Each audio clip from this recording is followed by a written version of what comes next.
بیوی مسلمان ہوئی تو وہ کلمہ پڑھانے کے لیے کسی مولانا صاحب کے پاس لے کر گئے.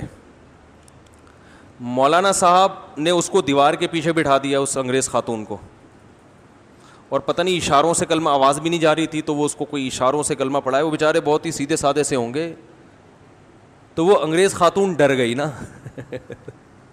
کہ پتہ نہیں مجھے کوئی بیماری لگی ہوئی ہے جو یہ اتنا دور انہوں نے بٹھایا. اب وہ مولانا صاحب بیچارے اپنے لحاظ سے احتیاط کر رہے ہیں, ان کو جتنا اللہ نے عقل دی, شعور دیا. وہ خاتون تو اس چیز کی عادی نہیں ہے نا, اس نے اسکاف تک تو سنا ہے, اس نے یہ نہیں سنا کہ دو دیواریں درمیان میں, محرم اور نامحرم کے درمیان میں اتنی دیواریں حائل ہونی چاہیے. وہ ڈر گئی. تو وہ کہنے لگے, وہ جب اسلام قبول کیا تو رو رہی تھی, میں سمجھا خوشی میں رو رہی, پتہ چلا وہ ابھی سے رونا اس نے شروع کر دی. کورونا سے نہیں رونا آیا اس کو, اس منظر سے رونا آ گیا.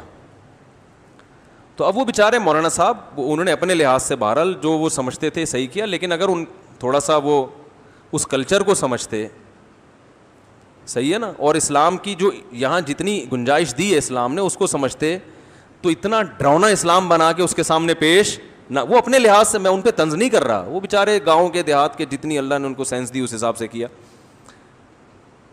لیکن بھائی ایسے موقع پہ ہمیں جو احادیث ملتی ہیں, خواتین تو نبی صلی اللہ علیہ وسلم کی مجلس میں آ کے کتنے سوالات خواتین نے پوچھے ہیں. میں نے کہا بھائی بخاری کی حدیث ہے, ایک خاتون نبی کی محفل میں آ کے کہا کہ یا رسول اللہ میں آپ سے نکاح کرنا چاہتی ہوں. اب آج اگر کسی مولانا صاحب کوئی بیٹھے ہوئے ہوں اور ان کی محفل میں کوئی خاتون آ کے بولے کہ میں آپ سے نکاح کرنا چاہتی ہوں, تو مولانا صاحب بھی دائرہ اسلام سے خارج, اور وہ خاتون تو دائرہ اسلام سے بالکل ہی خارج. اور یہ ویڈیو اگر یوٹیوب پہ آ گئی تو دونوں کی واٹ لگ گئی کہ نہیں لگی. تو پردہ کرنا ویسے بھی عورت پہ فرض ہے, مرد پہ نہیں ہے. اگر کسی عورت کی طبیعت میں اتنی حیا ہے کہ وہ کہتی ہے میں سامنے نہیں بیٹھوں گی, بہت اچھی بات ہے, اس کو شریعت اپریشیٹ کرتی ہے, لیکن یہ عورت کا کام ہے کہ اس نے سامنے بیٹھنا ہے یا پردے کے پیچھے یا دیوار کے پیچھے یا قسطنطینیہ کی دیوار کے پیچھے بیٹھنا ہے. اس نے اتنی موٹی تھی, یہ کس کا کام ہے؟ بولو نا بھائی, عورت کا کام ہے. بعض عورتوں میں بہت زیادہ حیا ہوتی ہے جو کہ اچھی بات ہے, تو شریعت نے کہا ہے کہ بھائی آپ اس کو مجبور نہیں کر سکتے.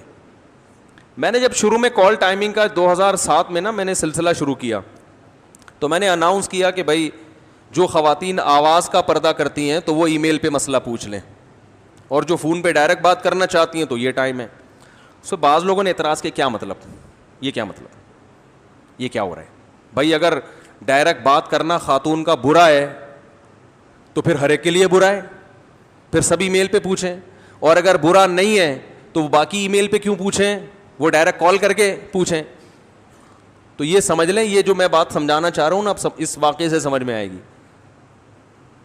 بعض خواتین کی طبیعت میں حیا ہوتی ہے, وہ نہیں چاہتی کہ ہماری آواز کسی مرد کے کان میں پڑے, چاہے وہ مفتی ہو, عالم ہو, بزرگ ہو. تو ان کو مجبور کرنا کہ آپ نے کال کر کے ہی پوچھنا ہے, تو یہ آپ, اس کا مطلب ہے کہ آپ ان کی جو حیا ان کے اندر اللہ نے فطری طور پر رکھی ہے, آپ اس کو زبردستی اس حیا کے خلاف چلنے پر مجبور کر رہے ہیں. حیا بھی تو ایک نجی معاملہ ہے نا کسی کا, اس میں شریعت نے ایک حد تک تو باؤنڈری کھینچی ہے کہ بھائی اس سے کم نہیں ہونی چاہیے, اس سے زیادہ نہیں ہونی چاہیے. اس کے بعد لوگوں کو آزاد رکھا ہے. ہمیں صحابیات میں ایسی خواتین بھی ملتی ہیں جو اپنے لباس کا بھی پردہ کرتی تھیں, جن کو مخدرات کہا جاتا تھا. مخدرہ اس عورت کو کہتے ہیں جس کے برقعے پہ بھی کسی کی نظر نہ پڑے.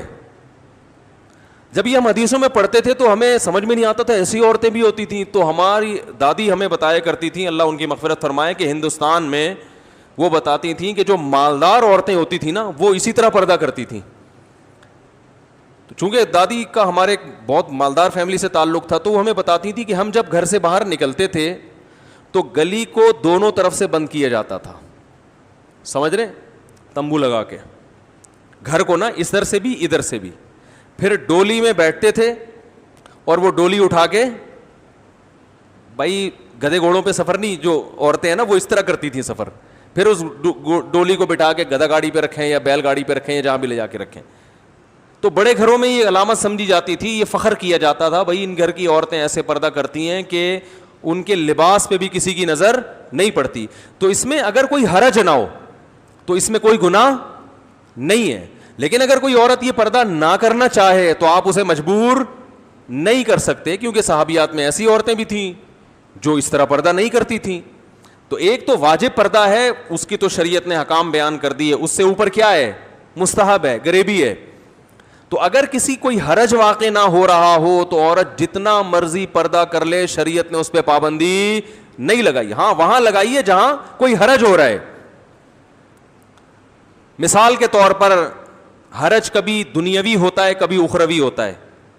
بیمار ہیں, مر رہی ہیں, فیمیل ڈاکٹر مل نہیں رہی ہے, میل ڈاکٹر سے علاج ہوگا, نہیں جی ہم تو ہمارے تو برقعے پہ بھی کبھی کسی نامحرم کی نظر نہیں پڑی, تو یہ میل ڈاکٹر ہمارے بلڈ پریشر کیسے چیک کر سکتا ہے. تو بھائی رگ پھٹ جائے گی دماغ کی محترمہ, ٹھیک ہے نا, سمجھ میں آ رہی بات. اب یہی فی الحال یہی ڈاکٹر ملا ہے ہمیں. تو اب یہاں کیا ہوگا کہ یہ حیا ایسی ہے جس سے فائدے کے بجائے کیا ہو رہا ہے, نقصان ہو رہا ہے نا, جسم کو نقصان ہو رہا ہے. تو یہاں پھر اپریشیٹ نہیں کیا جائے گا اس حیا کو, یہ ضرورت ہے ایسے موقع پہ. اسی طرح حیا بعض دفعہ رکاوٹ بنتی ہے شرعی حکم کو پورا کرنے میں. سفر کر رہی ہیں کوئی خاتون, ڈولی میں بیٹھی ہوئی ہیں, فار ایگزامپل نماز کا ٹائم ہو گیا, زمین ڈولی میں تو کھڑے ہونے کی جگہ نہیں ہوتی نا, اور وہ کھڑے ہو گئے سارے ڈولی اٹھانے والے وہ سارے بیٹھ جائیں گے پھر, ٹھیک ہے نا. نماز کا ٹائم ہو گیا, ٹرین میں سفر ہو رہا ہے, جہاز میں سفر ہو رہا ہے, نماز کا ٹائم ہو گیا. اب شریعت کہتی ہے بھائی جاؤ وضو کرو, چہرہ دھو اور تمیز سے نماز. نہیں جی ہمیں شرم آ رہی ہے, ایکچولی اتنے سارے جینٹس اور اتنے مردوں کے بیچ میں کیسے نماز پڑھوں گی, میں تو بہت شرم والی ہوں, میرے تو آج تک ناخن کسی نامحرم نے نہیں دیکھا. اور بھائی جاؤ تمیز سے جا کے وضو کرو, اور وضو کے لیے چہرہ بہرحال کھولنا پڑتا ہے. تو جتنا پردے کا انتظام ہوگا لیکن آپ کو نماز پڑھنی پڑے گی. سمجھ میں نہیں آ رہی, میرا خیال آ رہی ہے کہ نہیں آ رہی ہے. تو وضو بھی کرنا پڑے گا, چاہے جگہ کہیں نہ ہو تو مردوں کے بیچ میں کھڑے ہو کے نماز پڑھنی پڑے گی. تو جو فرائض واجبات ہیں, چاہے وہ دنیا کے لحاظ سے ہوں چاہے وہ آخرت کے لحاظ سے, ان کو پورا کر کے پھر جتنی مرضی حیا ہو, شریعت نے پابندی نہیں لگے. ہاں اسی طرح کوئی بچی شادی ہو کے سسرال چلی جاتی ہے, اس کی طبیعت میں اتنی حیا, ایک تو شرعی پردہ دیور سے جو فرض درجہ ہے وہ پورا کرنا, وہ تو لازمی کرنا پڑے گا. ایک اتنی حیا اس کے اندر ہے, ایکچولی میرے تو برقعے پہ کسی نامحرم کی نظر نہیں پڑی, تو میرے دوپٹے پہ اگر دیور کی نظر پڑ گئی تو میں تو برداشت نہیں کر سکتی, لہذا کنڈی لگا کے, کنڈی میں ایلفی ڈال کے کمرہ بند کر کے بیٹھ گئی. اب ساری بہویں مل جل کے گھر میں کام کر رہی ہیں, افطاری بنا رہی ہیں, ایک کے ذمہ پکوڑے بنانا ہے, ایک کے ذمہ سموسے بنانا ہے. انہوں نے کنڈی لگائی ہوئی ہے, اس میں کیا ڈالا ہوا ہے, ایلفی. کہ میری جو حیا ہے نا وہ مفتی طارق مسعود صاحب کی جو دادی تھی نا ان جیسا پردہ میں کرتی ہوں کہ دونوں طرف کناتے لگا کے ڈولی میں بٹھایا جاتا ہے. تو ہمارا پردہ ایسے ہو. اب ڈولی تو نہیں ہے, یہ کمرہ ہے, ایلفی ڈال دی, پورا گھر ڈسٹرب ہو رہا ہے. بھائی تم پیڑے کھانے کے لیے ہو, یہاں پر آئی ہو, بس وہ کنڈی کھلے گی, یہاں سے سموسہ پارسل کیا اپنے حصے کا. تو جب ایک گھر میں رہتے ہیں تو گھر کے کام کاج میں سب کو مل جل کے شریک ہونا پڑتا ہے. ایسی صورت میں اس بہو سے کہا جائے گا بھائی جو واجب پردہ ہے, فرض پردہ ہے, وہ تو کرنا پڑے گا, جو مستحب ہے اس کو کیا کرو, چھوڑ دو, کیونکہ اس سے گھر میں فساد ہو رہا ہے, لڑائیاں ہو رہی ہیں. باقی بہویں کہیں گی یہ پیڑے کھانے کے لیے آئی ہے, ہم یہاں یہ کچھ بھی نہیں کرتی. 12 گھنٹے سوتی ہیں, اور 12 گھنٹے اس لیے سوتی ہیں کہ وہ مزید 12 تاکہ آرام سے سویا جا سکے, ٹھیک ہے نا. جیسے وہ سوڈانیوں کے بارے میں سنا نا کہ وہ صبح اٹھ کے سب سے پہلے آرام کرتے ہیں, سب سے پہلا کام ان کا کیا ہوتا ہے, آرام کرنا. تو اس لیے یہ جو پردہ جو ہے نا یہ کس کی ذمہ داری ہے, عورت کی. مرد کو شریعت نے پردے کا مکلف نہیں بنایا ہے, مرد کو یہ کہا ہے کہ کسی پر غلط نظریں مت ڈالو. تو اگر کوئی عورت کسی مرد کے پاس آتی ہے, تنہائی میں نہیں, تنہائی میں عورت اور مرد کا اجتماع اسلام میں کیا ہے, حرام ہے, اس میں فتنے کا اندیشہ ہو یا نہ ہو. کسی تنہائی میں آپ کسی اور جوان عورت کے ساتھ نہیں مل سکتے, کتنے بڑے بزرگ ہوں آپ. ویسے اگر کوئی عورت ملنے کے لیے آتی ہے تو وہ نبی صلی اللہ علیہ وسلم کے پاس بھی آیا کرتی تھی. دیکھیے نبی صلی اللہ علیہ وسلم نے حجۃ الوداع کے موقع پر کیا ہوا ہے کہ آپ صلی اللہ علیہ وسلم کے پیچھے سواری پہ فضل ابن عباس رضی اللہ تعالیٰ عنہ بیٹھے ہوئے تھے, بالکل جوان تھے, خوبصورت تھے. ایک بوڑھا اپنی جوان بیٹی کو لے کر آیا کوئی مسئلہ پوچھنے کے لیے, تو حضرت فضل ابن عباس جو ہے نا اس بچی کی طرف, لڑکی کی طرف دیکھنے لگے. تو آپ صلی اللہ علیہ وسلم نے بڑی محبت سے ان کا چہرہ جو ہے نا اپنے ہاتھوں سے یوں کر کے ادھر گھما دیا, ٹھیک ہے نا, کہ ادھر نہیں دیکھو. اور آپ نے کیا الفاظ ارشاد فرمائے, رأیت الشاب والشابۃ فخفت علیہما, میں نے ایک جوان لڑکا دیکھا اور جوان لڑکی, مجھے دونوں پہ خطرہ ہوا. خطرہ دونوں طرف سے ہوتا ہے نا, وہ بھی بڑے خوبصورت تھے تو اس کا بھی ڈر تھا کہ یہ لڑکی عشق میں مبتلا ہو سکتی ہے, یہ بھی ڈر تھا.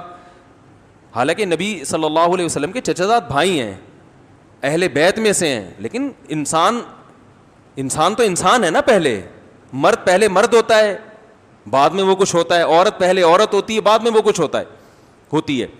تو آپ صلی اللہ علیہ وسلم نے ان کے چہرے کو ایسے کر کے پھیر دیا. اس حدیث میں بہت سارے اسباق ملتے ہیں. اس میں یہ بھی ملتا ہے کہ ایسا نہیں ہے کہ آپ نے اس بوڑھے کو کوئی معاذ اللہ کو یوں کر کے گھمایا ہو یا فتویٰ دیا ہو کہ کیا کر رہے ہو ہیں, بچی تمہاری چہرہ کھول کے یہاں کیوں کھڑی ہوئی ہے. تو اتنے کوئی جذباتی جو ہے نا, جو ہمارے ہاں آج کل ہو جاتا ہے. اس حدیث سے بعض علماء نے استدلال کی ہے کہ چہرہ کھولنا اسلام میں عورت کے لیے جائز ہے, لیکن دوسری حدیثیں بھی ہیں جس میں چہرے چھپانے کا حکم دیا گیا ہے. تو اس لیے فتویٰ تو اسی پر ہے کہ جوان عورت پر چہرہ کا پردہ کرنا واجب ہے. لیکن اگر کوئی لڑکی نہیں کر رہی تو پھر مرد کو جو نظر کی حفاظت کا حکم کیوں دیا جا رہا ہے, اس کی وجہ آپ صلی اللہ علیہ وسلم نے فرمائی کہ مجھے فتنے کا, بولو بھائی, اندیشہ ہے. بعض حالات ایسے ہوتے ہیں کہ یقین ہوتا ہے کہ یہاں فتنہ نہیں ہوگا, عورت بوڑھی ہوتی ہے بعض مرتبہ, یا ایسی کنڈیشن. دیکھو وہاں وہ جو فضل ابن عباس جوان تھے نا, ان کو نبی نے حکم دیا, اور وجہ یہ کیا بیان کی کہ یہ بالکل شاب کہتے ہیں نوجوان کو, صرف جوان کو نہیں کہتے. نوجوانی کے حکام کچھ اور ہیں, ادھیڑ عمر کے حکام کچھ اور ہیں, بڑھاپے کے حکام کچھ اور ہیں. تو میں جب لوگوں کو مسئلہ بتاتا ہوں نا ان سب ان کی عمروں کا, وہ کنوارا ہے تو اس کے حکام کچھ اور ہیں, شادی شدہ ہے تو اس کے حکام کچھ اور ہیں, ایک شادی ہے تو حکام کچھ اور ہیں, 4 بیوی ہیں تو حکام بالکل چینج ہو جاتے ہیں. وہ بیچارہ اپنی بیویوں سے نظریں چھپاتا پھر رہا ہوتا ہے. سمجھ میں آ رہی ہے بات؟ جس کی 4 بیویاں ہوتی ہیں نا, میری ابھی ہے نہیں 4, میرے اوپر فٹ نہ کریں آپ لوگ, جس کی 4 ہوتی ہیں نا 4, اس کو تو بیچارے کو اپنی بیگم کو دیکھنے کے لیے بھی کچھ انرجی کی ضرورت ہوتی ہے. تو عفت اور پاک دامنی آتی ہے نا نکاح سے. تو ایک ہی لاٹھی سے سب کو ہانکا نہیں جاتا. اب مولانا طارق جمیل صاحب اگر کسی خاتون سے جا کے مل لیتے ہیں اور بہن کر کے بات کر رہے ہیں, اور نیت بھی یہ کہ اس کو دین کے قریب لے کر آئیں گے, تو ان پر آپ وہ احکام نہیں جاری کر سکتے جو ایک لونڈا لپاڑا جو سارا دن عورتوں کے پیچھے بھاگ رہا ہوتا ہے, وہ تو تبلیغ بھی کرے گا تو ہم کہیں گے. میرے لوگ پوچھتے ہیں فیس بک پر, میری ایک لڑکی دوست بن چکی ہے, میں اس کو اسلام کی باتیں سکھا رہا ہوں, میں کہہ رہا ہوں آپ چھوڑ دو, آپ اس کو اسلام کی باتیں نہیں سکھاؤ, ٹھیک ہے نا. اس کے ابا ہیں, اس کے ماموں چاچا کو سکھانے دو, آپ اس سے فری ہونے کی کوشش, لیبل اسلام کا لگایا جا رہا ہے. تم جوان آدمی, تم کیوں جوان لڑکی سے دوستی لگائی ہوئی ہے بھائی تم نے؟ میں نے کہا اس کو علماء کے بیانات بھیجو, درس قرآن کے لیے بہت سارے علماء ہیں, ان کی لنک بھیج دو. تم کیوں فری ہونے کی؟ میں نے کہا اپنی اماں کو کیوں نہیں سکھایا آپ نے کبھی اتنے شوق سے, اپنی بہن کو کیوں نہیں سکھایا؟ اس کی فکر لگی ہوئی, کہہ رہے میں چاہ رہا ہوں وہ اسلام پہ آ جائے, وہ اسلام پہ. میں نے کہا اپنی بہن کی فکر کرو بھائی, پہلے اپنی خالہ ماموں کی فکر کرو. نا, وہ چونکہ خوبصورت ہے لہذا اس کو جہنم سے بچانے کی فکر بہت زیادہ ہو رہی ہے. تو ایک ہی لاٹھی سے سب کو نہیں ہانکا جاتا, احکام سب کے